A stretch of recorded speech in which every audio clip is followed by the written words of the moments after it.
Okay जी, अस्सलाम वालेकुम. So today we are going to talk about MVC again. This is a supplementary exercise और मैं आपको MVC establish करने का और बनाने का जनरलाइज तरीका का बताऊंगा, ठीक है. Okay, so let me just take the text editor here and we can talk about text. So this is what we have to do. MVC architecture. MVC में एक one of them is the model, the view and the control. अच्छा, view नाम से जाहिर है this is equivalent to the GUI system. Control would do some control activities and model would be concerned with data. Okay, ठीक है. So इसका मतलब ये होगा कि इधर on a larger level it is 3 packages or on a smaller level it is 3 classes, ठीक है. So let's make 3 classes here, right? So I'll just go into UML and I'll pick up 3 classes from this place. Yeah, these are 3 classes of एक का नाम मैं model कर देता हूँ,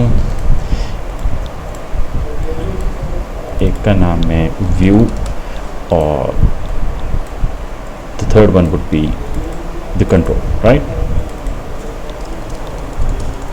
फिलहाल इसी को लेके आगे चलते हैं. अच्छा, बिकॉज इट इज़ व्यू तो already we have talked about it कि ये किसी GUI से कंसर्न है, तो मैं इसको UI या GUI भी कह सकता हूँ. GUI के नाम से अब मैंने क्लास को स्पेसिफिक नेम देना शुरू कर दिया. अगर मॉडल है तो it is concern with data, तो मैं यहाँ पे ये लिख सकता हूँ कि it connects with A data store.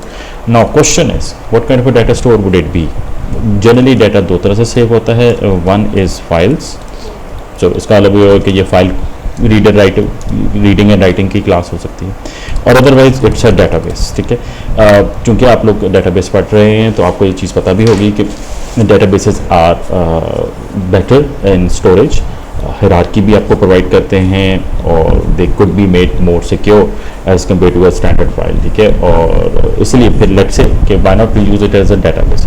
So I will change the name to let's say DB connector. This is some class that is going to connect with the database. अच्छा, MVC के अंदर डेटाबेस क्या है वो इससे कोई concern नहीं है, ठीक है. या फाइल क्या है उससे कोई कंसर्न, फाइल के अंदर डाटा क्या रखना है, डेटाबेस में क्या चीज़ रखनी है, इसका MVC से कोई ताल्लुक नहीं. So that is separate. So हमें एक क्लास चाहिए जो कि किसी भी डाटा स्टोर, डाटाबेस या data file may be placed on your own system, किसी ड्राइव में पड़ी हो, USB में पड़ी हुई हो, और may be over the cloud, ठीक है. However it is it's going to connect with it, ठीक है. अच्छा, जिन लोगों ने थोड़ा सा जावा या C# में प्रोग्रामिंग की हुई है तो उनको पता है नेचुरली कि जो भी DB होगा उसको आपको नेम भी देना पड़ेगा, ठीक है. So let's call it DB name. तो नाम है तो क्या टाइप होगी? String, right. और माइनस मैंने इसलिए कर दिया because it should be private, right, ठीक है. अच्छा, डेटाबेस के अंदर जब भी आप कोई चीज़ को एग्जीक्यूट कर, मतलब ये किसी को रिकवर करना चाहते हैं, यानी कि you want to read something from it, ठीक है, तो इसका मतलब है कि you need to provide a read function. तो फाइल के अंदर तो रीड फंक्शन होता है, लेकिन डेटाबेस के अंदर जो फंक्शन होता है वो बहरहाल क्वेरी के नाम से होता है. You actually make right A query in it, ठीक है. सो क्वेरी DB के नाम से मैंने एक फंक्शन बना दिया, ठीक है. इसको मैं प्राइवेट नहीं कर रहा. अगर मैं प्राइवेट कर दूंगा तो फिर naturally nobody can access it, ठीक है. और इसको इनपुट में क्या पास करेंगे? क्वेरी. तो that query is in the type string, ठीक है. और रिटर्न क्या करेगा?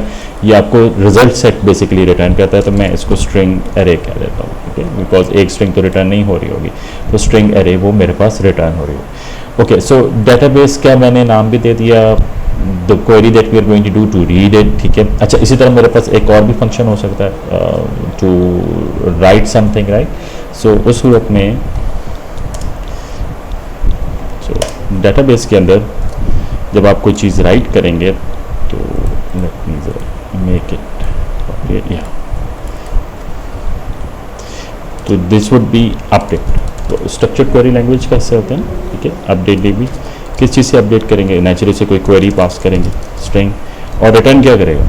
जब आप कोई चीज़ राइट करेंगे डेटाबेस में तो आपको रिटर्न तो कुछ नहीं करेगा. तो उस सूरत में आप यहाँ पे बूलियन रिटर्न कर सकते हैं, वेदर इट वाज रिटर्न और नॉट, राइट. सो ये 2 आपके फंक्शंस हो सकते हैं. अच्छा, ओके. इस तरह अब GUI है, GUI के अंदर नेचुरली जो भी आपका फ्रेम वगैरह नज़र आना चाहिए, जो भी इम्प्लीमेंटेशन होनी चाहिए वो नज़र आएगी। सो मैं एक यहाँ पे एक इंटरनल वेरिएबल बना लेता हूँ, लेट्स से जे फ्रेम, और मैं कहते हैं GUI फ्रेम, और इसको हम टाइप दे देते हैं जे फ्रेम। जावा में फ्रेम वो अगर स्विंग आप यूज़ कर रहे हैं तो उसको बना सकते हैं, ठीक है। Let it be private value, ठीक है। और फिर इसके अलावा नेचुरली GUI के अंदर और कौन कौन सी चीज़ें हो सकती हैं, लेट्स से क्वेरी फील्ड, वो टेक्स्ट फील्ड बनेगी, ठीक है, जिसके अंदर क्वेरी टाइप की जाएगी। एग्जीक्यूट बटन, जे बटन हो सकता है, and so on and so forth. So we understand that कि यहाँ पे फ्रेम बन रहा है और उसके बहुत सारे वैल्यूज़ वगैरह भी हैं। अच्छा, मेथड क्या होगा, नेचुरली एक ही मेथड आपके पास यहाँ पे इम्प्लीमेंट होना चाहिए, जिसके अंदर मे बी समथिंग लाइक, अच्छा हाँ, वो we need to authenticate it as well, authenticate user, okay.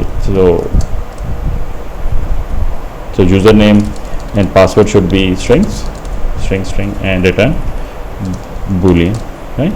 So this could be, ठीक है। so एक ये फंक्शन हो सकता है, और एक बड़ा वो मशहूर फंक्शन है रीपेंट का, ठीक है, because you will have to repaint it, वो जब वो क्लोज वगैरह होता है। और एक्शन ऑन क्लोज के नाम से जब क्लोज हो तो फिर क्या करना चाहिए, थिंग्स लाइक दैट, इस तरह के फंक्शंस आप बना सकते हैं। अच्छा, यहाँ पे मैंने देखिए वो GUI के अंदर कोई भी ऐसी चीज़ नहीं डाली जिसके अंदर ऐसा हो कि वो क्वेरी कर रहा हो। क्वेरी का फंक्शन यहाँ पे DB कनेक्टर में ही इम्प्लीमेंट है। अच्छा, ये दो चीज़ें तो बहरहाल आपके कंप्लीट सिस्टम को बना सकती है, यानी कि GUI DB कनेक्टर अगर मैं बना दूँ और इनके दरमियान में सिंपल एक लाइन ड्रॉ कर दूँ, so this would be fine. And if I can have just tick this line, aggregation, composition, association और रिलेशन यूज,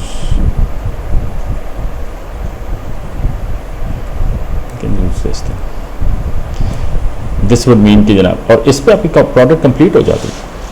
तो GUI बनाया, डेटाबेस का कनेक्टर बना लिया। This is the basic way of creating database और Java code for databases.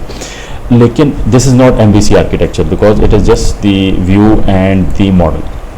So controller होना चाहिए। अब क्वेश्चन राइज करता है कि एक डेटाबेस के अंदर कंट्रोलर की ज़रूरत क्या होगी, ठीक है। No, this is an important mechanism to understand that. अच्छा, कंट्रोल का मतलब है कि सारी कंडीशंस आपके पास है, राइट। इसका मतलब ये हुआ कि यहाँ पे देखिए मैंने यहाँ पे ऑथेंटिकेट किया। अगर यूज़र ऑथेंटिकेट होगा तो वो डेटाबेस के साथ एक्सेस कर सकता है, बट क्वेश्चन राइज करता है क्या सारे जो भी यूज़र्स हैं वो डेटाबेस के अंदर क्वेरी भी कर सकते हैं और अपडेट भी कर सकते हैं। That wouldn't make any sense, because ऐसा होगा कि कुछ यूज़र्स जो हैं वो डेटाबेसेस के अंदर अपडेट कर सकते होंगे और बहुत सारे यूज़र्स सिर्फ उसको व्यू कर सकते हैं, क्वेरी कर सकते हैं या रीड कर सकते हैं। दैट मीन्स कि I need to establish some sort of a control. तो कंट्रोल यहाँ पे क्या हो सकता है, जिसको हम बेसिक लेवल पे कहते हैं access control list. Access control list क्या है जनाब, ये यहाँ पे मैं यहाँ पे इस्टेब्लिश कर देता हूँ ACL के नाम से, और let's say ACL for DB। जावा के अंदर बाकायदा ACL बनाने का तरीकाकार भी, तो इसकी टाइप ACL क्लास भी हो सकती है। एक्सेस कंट्रोल लिस्ट बनाती है कि जो आपके यूज़र्स हैं उनको कौन कौन सी फैसिलिटी ऑथराइज है। कहीं ऐसा ना हो कि अनऑथराइज यूज़र आपका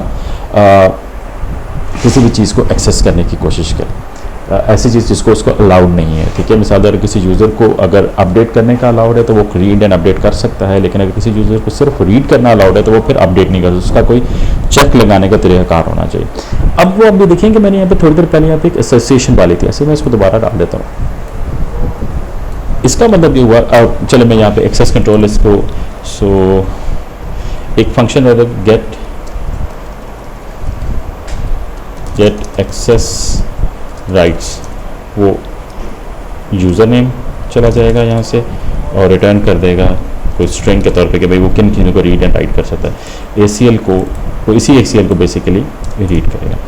अब इसका मतलब ये हुआ कि दिस इज़ नॉट डायरेक्ट, अब अगर GUI से आप डायरेक्ट कनेक्ट करें और ये भी आपने कंट्रोल की क्लास बना दी है, तो यहाँ पे कोई ना कोई एसोसिएशन इस तरह बननी चाहिए, right. And let me place another, यानी कि it is going through here, otherwise नहीं जा रहा। यहाँ से अगर नो आ जाता है तो ये फर्दर कनेक्ट नहीं कर सकेगा, ठीक है। बट ऐसा नहीं हो रहा कि GUI कंट्रोल को कॉल करे और कंट्रोल DB कनेक्टर को कॉल करे। अगर ऐसा हो रहा होता तो यहाँ पे कोई फंक्शन कॉल पड़ी होती या फंक्शन इम्प्लीमेंटेड होता और वो फर्दर इसको कॉल करे। So it is like this, right. Once this control returns any value, ठीक है, अगर लेट्स से कि वो ट्रू की वैल्यू रिटर्न कर देता है after asking for this thing, तो ये DB कनेक्टर से रब्ता किया जा सकता है। यहाँ से अब एक क्वेश्चन अराइज करता है कि ये जो हमने सिस्टम तो बना लिया, ठीक है, GUI बन गया, DB कनेक्टर बन गया, कंट्रोल बन गया, but how they are connecting with it. GUI naturally कहता है ये कि वो DB कनेक्टर से ही रब्ता कर रहा होता है, प्रोवाइडेड कि उससे पहले कंट्रोल उसको अलाउ कर दे, ठीक है, लेकिन कंट्रोल उसको कनेक्ट नहीं करा रहा होगा। बट इन सर्टन केसेस ऐसा बिल्कुल मुमकिन हो सकता है कि आप यहाँ पे जो भी कोई काम करना चाहें, जैसे रीपेंट फंक्शन है, एग्जीक्यूट के नाम से फंक्शन होगा, ठीक है, जैसे एग्जीक्यूट बटन है, तो मैं यहाँ पे एग्जीक्यूट बटन बनाने के बाद एक यहाँ पे एग्जीक्यूट का, नेचुरली एग्जीक्यूट भी तो करना ही है ना उस चीज़ को, जब बटन प्रेस होगा तो क्या करना होगा, तो मैं यहाँ पे एक एग्जीक्यूट कमांड का एक फंक्शन बनाता है, command would be in the form of string and returns Boolean. उस सूरत में क्या होगा कि कंट्रोलिंग क्लास जो है वो उसी को कंट्रोल को रब्ता करना पड़ेगा। अब जो है कि GUI कंट्रोल को मैसेज करेगा, यानी कि पहले वो एक्सेस राइट चेक करेगा, फिर उसके बाद एग्जीक्यूट कमांड को रन करेगा। कब रन होगी? जब ये एग्जीक्यूट बटन प्रेस हो जाएगा। ये वाली क्लास जो है DB कनेक्टर से आ जाएगी। और अगर आप इस फंक्शन को उठा के, क्योंकि कोई हार्ड एंड फास्ट रूल तो नहीं है, ठीक है, कंट्रोल मैं इसको ख़त्म करके यहाँ पे रख देता, उस सूरत में यही क्लास इसको कॉल कर रही है, DB कनेक्टर को कॉल कर रही है और कंट्रोल के थ्रू जा रहा है, ठीक है। कंट्रोल सिर्फ राइट्स के हद तक मौजूद है, ठीक है। इसके बाद राइट्स वंस ऑथराइज हो जाते हैं तो ही यहाँ पे इफ कंडीशन लगी भी होगी GUI के अंदर, वो एक्टिविटी डायग्राम में नजर आएगी। सो एग्जीक्यूट कमांड करेगा तो ये डायरेक्टली DB कनेक्टर में चलेगा। Now this is the base architecture of an MVC system और मॉडल व्यू कंट्रोलर, ठीक है, और एक डेटाबेस के साथ कनेक्ट किया हुआ है। और डिपेंडिंग, अब आपने देखा कि depending on where you are executing it, either you will go through the control और द कंट्रोल विल अलाउ और विल मेंटेन और manage how you are going to communicate with the among the GUI and the database connector.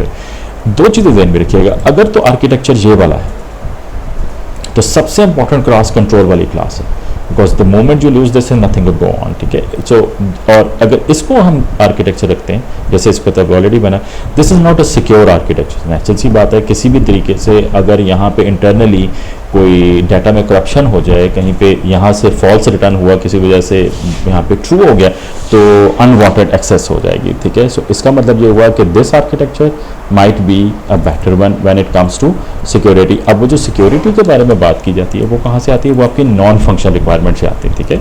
So if there non functional requirement is about कि जी वो उसको आपने secure बनाना है कि नहीं, तो वो इस तरह का आर्किटेक्चर बनेगा। सो ये भी एक आर्किटेक्चर की एग्जाम्पल आपके सामने है और आप इसमें यूज़ कर सकते हैं। अच्छा, फर्दर ऑन मिसाल के तौर पे एक यूज़र आया, अगर आपने यहाँ पे क्वेरी का किस तरह कॉन्सेप्ट है, any user can read, right. अगर ऐसा कॉन्सेप्ट है कि हर यूज़र रीड कर सकता है लेकिन सारे राइट नहीं कर सकते, सो हम यहाँ पे ये भी कर सकते हैं कि भाई अगर कोई यूज़र आया है तो बेशक गेस्ट यूज़र ही है तो रीड तो कर सकता है, तो डायरेक्टली रीड करे, कंट्रोल के साथ क्यों इन्वॉल्व होता है? ये भी आर्किटेक्चर बन सकता है। बट दैट ओनली डिपेंड्स कि आपका आर्किटेक्चर के अंदर वो आपकी नॉन फंक्शन रिक्वायरमेंट या आपका फ्लो ऑफ इवेंट्स क्या है, ठीक है। This is not a good architecture. Triangular जो आर्किटेक्चर है वो अच्छा आर्किटेक्चर नहीं होता, because at least things should go through one and, ऐसा ना हो कि वो यहाँ पे नेचुरली नज़र भी आ रहा है कि कंट्रोल बाईपास होता है, लेकिन ऑल्दो वो for a certain reason bypass हो रहा है। This architecture I would recommend कि because at least it is well it has more control, right? That is the whole idea. अच्छा, कंट्रोल क्लास को अगर आप नाम चेंज कर सकते हैं तो एक्सेस लिस्ट कह लें, या एक्सेस लिस्ट भी कर सकते हैं, ठीक है। So this about it, this the base line of the MVC architecture, ठीक है। अच्छा, अगर MVC आर्किटेक्चर ऐसा ही बना हुआ है, so I just what I am going to do is I just make a new page, ठीक है। और ये तो 3 क्लासेस में मामला हल हो रहा है ना, हो सकता है आपको इससे ज़्यादा क्लासेस चाहिए।